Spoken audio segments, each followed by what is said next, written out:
어느 날 옆집 사람과 함께 나무를 하는 산에 가서 도끼를 이루다가 그만 도끼날이 자루에 빠져서 옆에 있는 옆집 사람의 머리에 이게 날이 이렇게 가서 쳐서 그 사람이 죽게 되었습니다. 여러분, 이런 경우 여러분이 보시기에 살인죄가 적용된다고 생각하세요? 내가 이렇게 도끼질을 했는데 도끼날이 빠져서 옆에 있는 사람에게 이렇게 해서 죽었다 생각해 보십시오.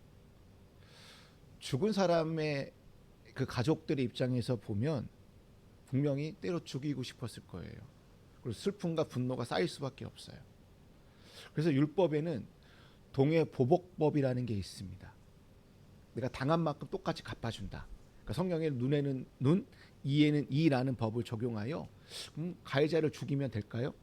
네가 나에게 도끼를 이렇게 했으니까 나도 너에게 도끼를 이렇게 할게.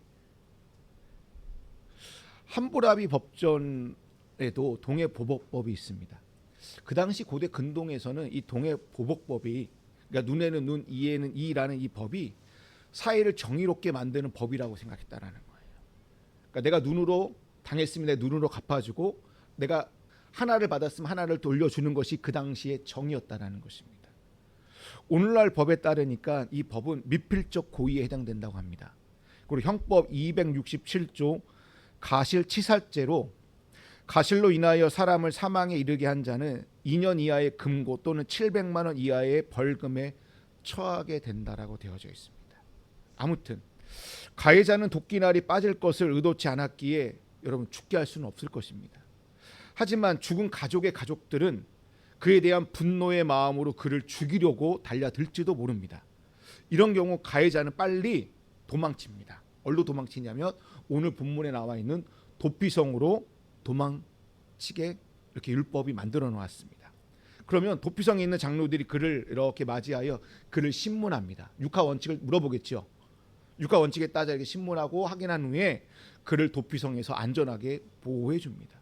여러분, 도피성은 사람을 살리기 위해 만들어 놓은 은혜의 장소입니다.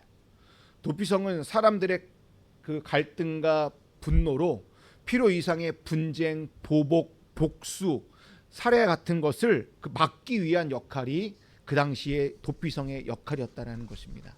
그래서 도피성은 한마디로 말하면 하나님의 은혜의 상징이고 사랑의 표지라고 말할 수 있습니다. 도피성은 레위 지파가 48개 성을 봤는데요. 그 중에 6개를 도피성으로 지정해 놓았다라는 거예요. 그리고 도피성은 요단강 중심으로 동쪽에 3개, 서쪽에 3개가 있었습니다. 7절, 8절 말씀입니다. 그들은 요단강 서쪽 지역에서는 납달리 산간 지방에 있는 갈릴리 가데스와 에브라임 산간 지방의 게셈과 유다 산간 지방의 기랏 아르바 곧 헤르본을 도피성으로 구별하여 지정하였다.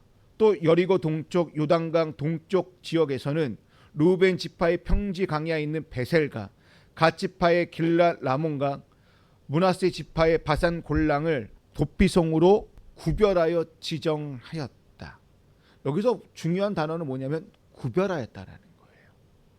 그러니까 레인이 받은 그 지파 땅에 이 6개를 특별히 구별하여 지정해 놓았다라는 거예요. 이렇게 보게 되면 지파들이 나와 있고 위치가 나와져 있는데요. 이 도피성은 이스라엘 전역에 어디서나 하룻밤이면 도망칠 수 있는 대략의 거리래요. 그래서 어떤 학자들은 35km라고 얘기하시는 분도 있고요. 어떤 학자들은 48km에서 한 50km 사이. 그러니까 하루 정도면 이렇게 충분히 이렇게 도망칠 수 있는 거리에 이 6개 이 도피성을 만들어 놓았다라는 거예요. 더욱 놀라운 것은 이 도피성을 향하는 이 도로의 폭이요 14m예요. 엄청난 거죠. 14m는요. 이렇게 넓게 잘 닦아놓고요. 길을 잃지 않도록 표지판을 이렇게 안내표를 만들어놓고 뭐라고 표시해놨냐면 미클라트, 히브리어로 미클라트, 안식처 피난처라는 의미로 여기가 도피성으로 가는 길입니다라는 그 이정표를 계속 이렇게 꽂아놨다라는 거예요. 그리고 도피성에는 모든 사람들이 이렇게 편안하게 살 수 있도록 생필품을 비치해놔서 생활하는 데 불편함이 없도록 이렇게 다 배려해 놓았다라는 것입니다. 하나님께서 이렇게 도피성을 이스라엘 전역에 지정하신 이유가 무엇일까요? 잘못을 저질렀으면 벌을 받는 게 율법의 원칙이잖아요. 그렇죠? 하나님의 말씀대로 잘 순종하며 축복을 받고 하나님의 말씀대로 행하지 않으면 벌을 받는 게 이게 신명기나 레위기에 나와 있는 율법이거든요. 근데 이 도피성은 하나님께서 직접 명령으로 만드신 곳이라는 거예요. 왜냐? 사람을 존중히 여기고자 하는 인권에서 비롯되었다라는 거예요. 도피성은 여러분 생각할 때 인권을 떠올리셔야 돼요. 인권이라는 말 앞에 천부라는 단어를 붙여서 천부 인권 사상이에요. 이게 기독교가 갖고 있는 인권의 기본 원리입니다. 천부 인권 사상이라고 말할 때 모든 사람은 평등하게 태어났고 태어날 때부터 창조주로부터 누구에게라도 빼앗길 수 없는 기본적인 권리들을 부여받았으며 그 권리 중에는 생명과 자유와 행복의 추구가 있다. 이게 우리나라 그 헌법 10조에 나와 있는 인권에 관한 내용도 이와 같이 똑같아요.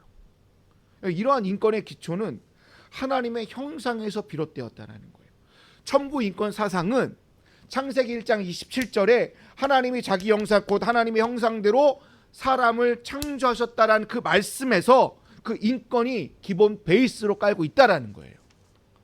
사람은 누구나 하나님의 형상대로 창조되어 태어날 때부터 존엄성과 가치를 지녔다라는 것이 성경에서 말하는 인권입니다. 그리고 하나님의 형상으로 지음받은 인간들은 인종, 성별, 사회적 신분과 상관없이 모든 인간이 동등한 가치를 가지며 존중받아야 한다는 것이 성경적 인권의 기초입니다. 이러한 인권 아래 도피성을 이스라엘 전역에 누구라도 하룻밤에 이렇게 갈 수 있는 거리에 6개를 만들어 놓았습니다. 그럼 도피성은 어찌 보면 죽을 수밖에 없는 죄인을 살리기 원하시는 하나님의 복음이 응축된 곳이 도피성이라고 말할 수 있습니다. 세상에서는 용서받을 수 없는 사람이고요. 어느 누구도 받아주지 않았던 그 사람을 받아주는 곳이 도피성이고요. 어느 누구도 보호하지 않는 사람을 보호하기 위하여 만들어 놓은 곳이 도피성이라고 말할 수 있습니다. 이는 오늘날 교회와 같다라는 것입니다. 여러분, 교회는 도피성으로 피신해온 사람들을 살리는 곳이 이 땅의 교회라는 것입니다. 여러분, 아무리 사람이 죄를 졌다 할지라도 그 사람이 어떠한 사상과 어떠한 이념을 갖는다 할지라도 우리와 나와 반대된 이념과 사상과 논리를 가지고 있다 할지라도 그 사람이 하나님의 형상으로 지음받았다라는 것을 우리가 인정하고 그대로 받아들인다면 그 사람의 인권을 보호하고 회복하는 것이 바로 교회이어야 한다는 것입니다. 성경은 하나님의 형상대로 지음받은 사람들의 인권을 보호하고자 율법을 통해 정의, 공평, 그리고 사랑과 긍휼을 통하여 사람과 사람 사이의 율법을, 하나님의 법을 실천하게끔 만들었습니다. 근데 그것이 실천이 제대로 이루어지지 않자 하나님은 자기의 외아들, 독생자를 이 땅에 보내주셔서 예수님을 통하여서 이 땅의 인권을 보호하기 위하여 특히 사회적 약자인 세리와 창녀, 병들고 가난한 자들, 그 당시 사람 취급도 받지 못했던 여자와 어린 아이들을, 사회적 약자들을 돌보시고 똑같은 사람으로, 하나님의 형상으로 지음받은 사람으로 예수님은 모든 사람을 동등하게 취급해 주었다라는 거예요. 심지어 예수님은 나의 원수까지도 뭐라고 얘기하냐면 원수를 사랑하라고, 그리고 그들을 용서해 주라고, 그들을 위해 기도하라고 말씀하시면서 보복과 복수가 만연한 그 시대에 하나의 중재자로서 사람들의 마음을 너그럽게 만들어 주셨다라는 거예요.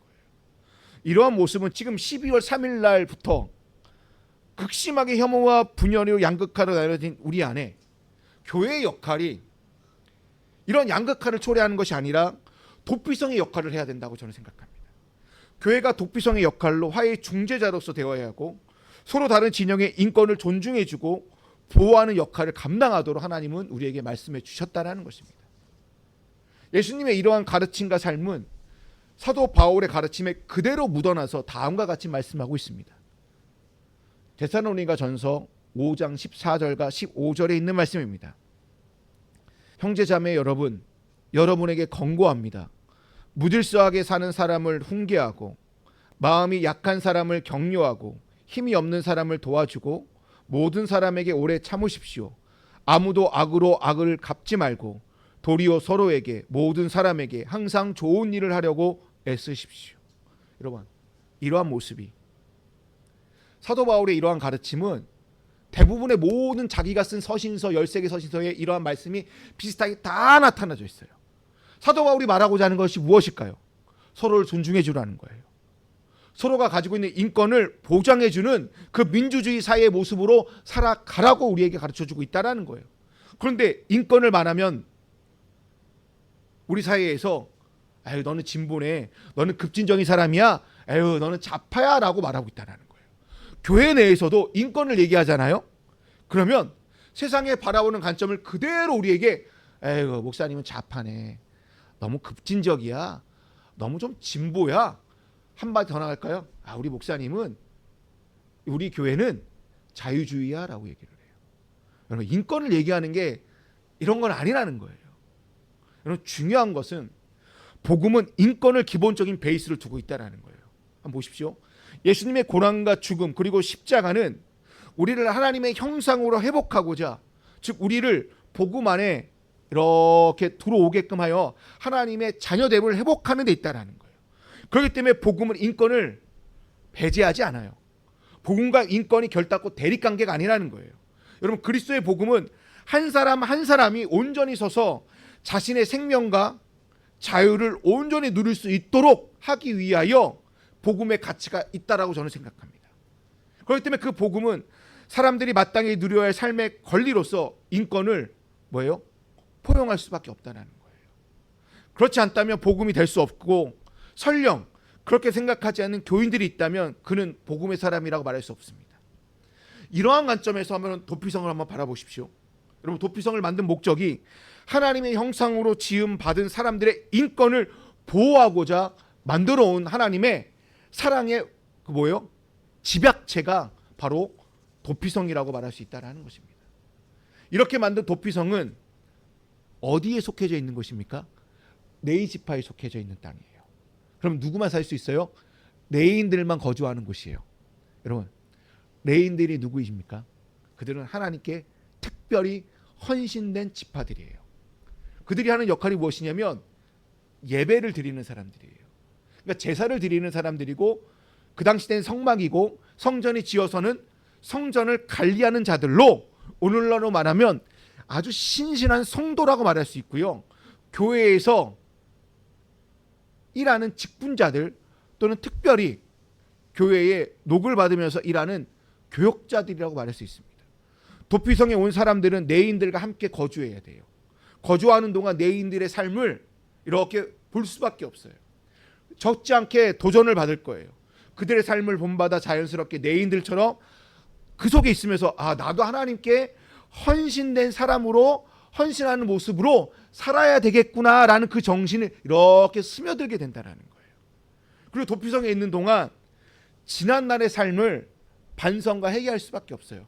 내가 부지 중에 이렇게 도끼질하여 도끼 날이 이렇게 날아가서 내가 사람을 죽였지만 그 모습 속에서 아 그래 내가 조금 더 이 도끼날을 조금 다듬었다면, 이렇게 내 삶을 이렇게 반성해보고 회개를 통하여 하나님의 사랑과 은혜를 받아 하나님의 형상으로 회복되는 은혜가 내인들과 함께 거주하는 도피성에 있었다라는 것입니다.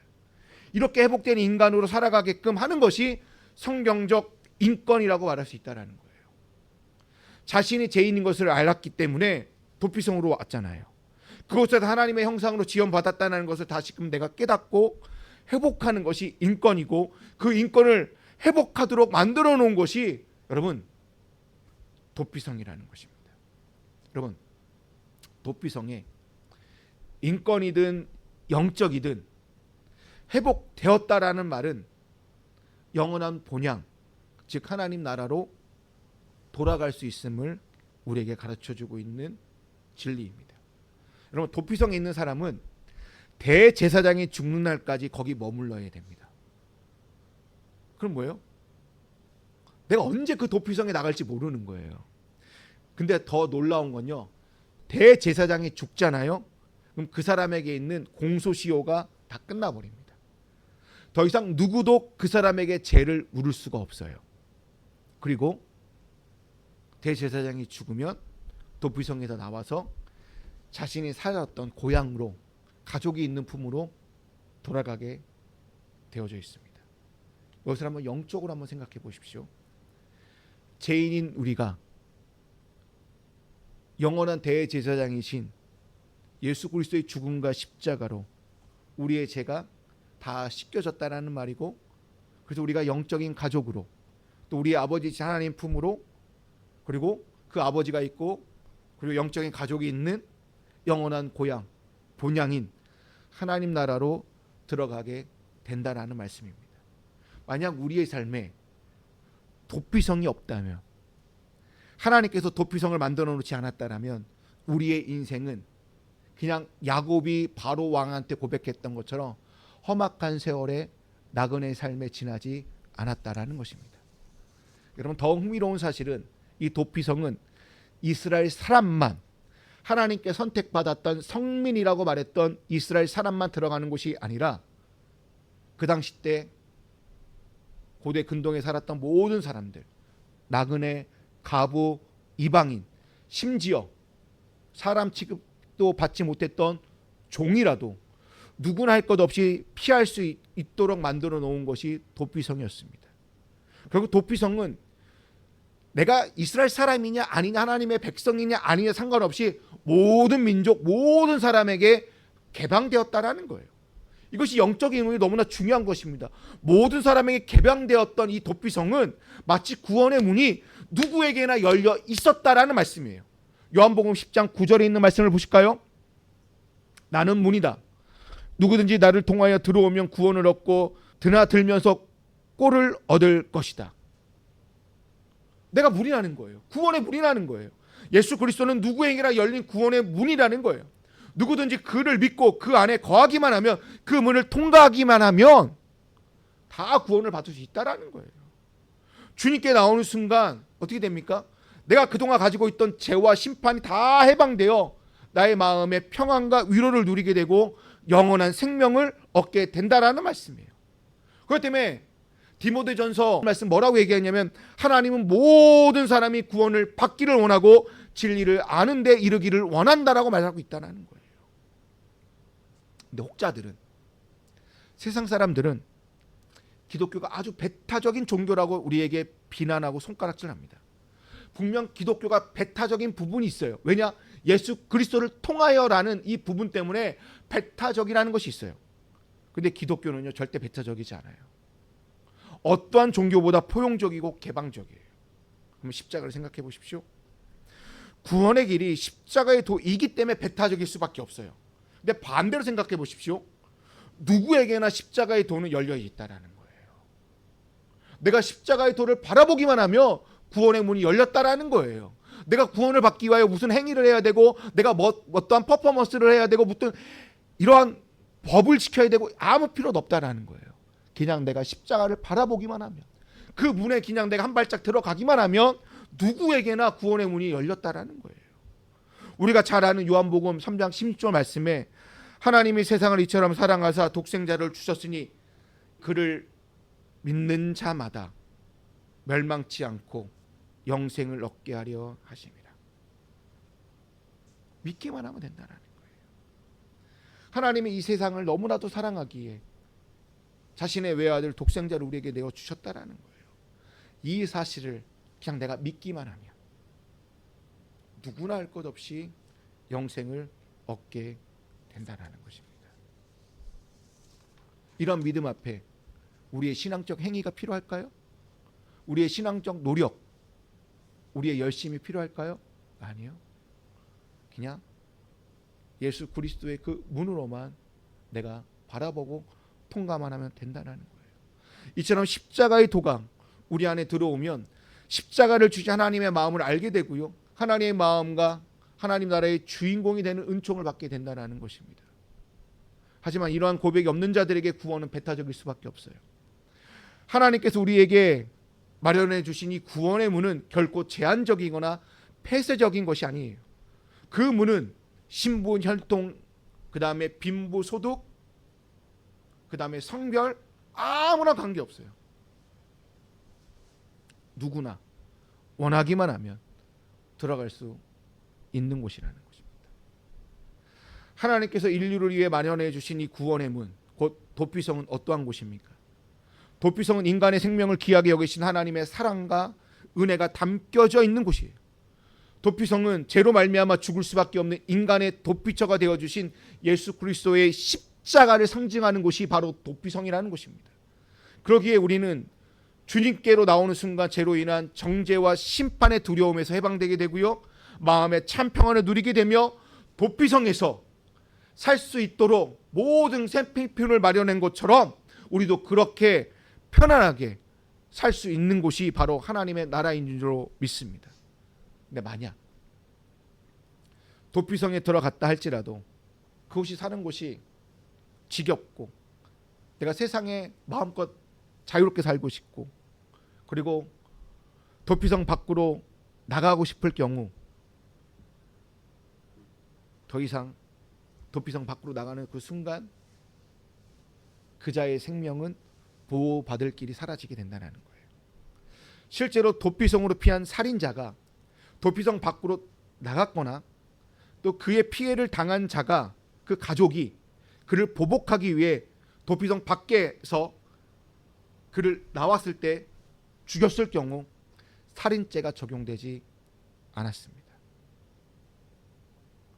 그러니까 도피성 안에서는 얼마든지 보호를 받지만 도피성 밖에서는 얼마든지 보호받지 못한다는 것입니다. 마치 출애굽한 이스라엘 백성들이 애굽에서 먹었던 음식과 문화를 그리워하여 광야의 삶을 불평불만하여 나 다시 애굽으로 돌아갈래, 저기가 너무 좋아라고 생각하여 돌아갔다고 생각해 보십시오. 그들에게 기다리고 있는 것이 무엇이겠습니까? 죽음과 노예 생활이라는 거예요. 그리고 인권 침해가 아니죠. 인권 자체가 없습니다. 여러분, 우리는 출애굽하기 전 애굽에서 살았던 종로를 탔던 자들이에요. 다른 말로 말하면 우리는 다 예전에 다 죄인들이었습니다. 우리는 죄로 인하여 하나님과 완전히 분리된 채 살았던, 하나님과 상관없이 살았던 사람들이었어요. 그런데 하나님의 긍휼하심으로 죄인된 우리를 도피성 되신 예수 그리스도 안으로 우리를 인도해 주셨다는 거예요. 그래서 우리는 생명을 보존하게 되었고요, 구원의 은혜를 입게 되었고요, 그리스도 안에서 온전하게 겸손하게 거하면서 하나님의 구원을 찬양하고 예배하는 자로 하나님께서 새로운 피조물로 만들어 주셨다는 것입니다. 그러나 하나님의 품과 하나님의 나라와 방식이 싫다고, 그리고 교회가 가야 될 그 길이 싫다고 하여 내가 탕자처럼 이방인의 땅으로 갈 거야, 이방인의 풍습으로 내가 이방인의 문화로 들어갈 거야 라고 생각한다면 어떻게 되겠습니까? 히브리서는 이렇게 얘기하고 있습니다. 한번 죽은 것은 사람에게 정한 것이요 그 이후에는 심판이 있을 것이다 라고요. 내가 하나님의 품이 싫어서, 내가 도피성에 살기 싫다고 하여 그 도피성을 떠나고 하나님 나라를 떠나게 된다고 생각했을 때는 심판이 우리에게 기다리고 있다라는 것입니다. 마치 알곡과 가라지가 나뉘어지는 것처럼, 양과 염소가 갈라놓는 것처럼 우리가 마지막 때에 도피성 밖으로 나갈 때는 천국이냐 지옥으로 나뉘어지는 길밖에 없다는 것입니다.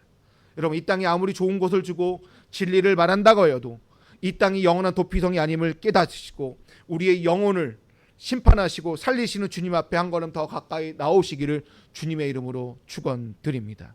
이제 말씀을 마치겠습니다.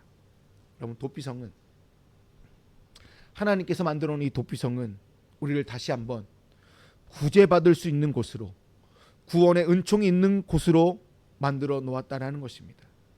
그리고 그것은 우리가 다시 하나님의 형상 되었음을 깨닫고 영적으로 회복시키기 위하여 만들어 놓은 곳이 도피성인 줄로 믿습니다. 이러한 회복, 하나님의 형상으로 회복되도록, 그리고 하나님 나라로 들어갈 수 있도록 만들어 놓은 곳이 도피성이라는 것입니다. 그 도피성 안에서 우리는 새로운 생명과 새로운 은혜를 얻어 다시 한번 새 사람으로 살 수 있는 기회를 얻을 수 있도록 만들어 놓은 곳이 도피성인 줄로 믿습니다. 이번 한 주간 하나님의 사랑과 구원의 은총이 가득한 도피성 안에서, 그리고 우리의 도피성 되신 예수 그리스도의 그 품 안에서 행복과 평안과 안식을 누리는 저 여러분이 다 되시기를 주님의 이름으로 축원드립니다.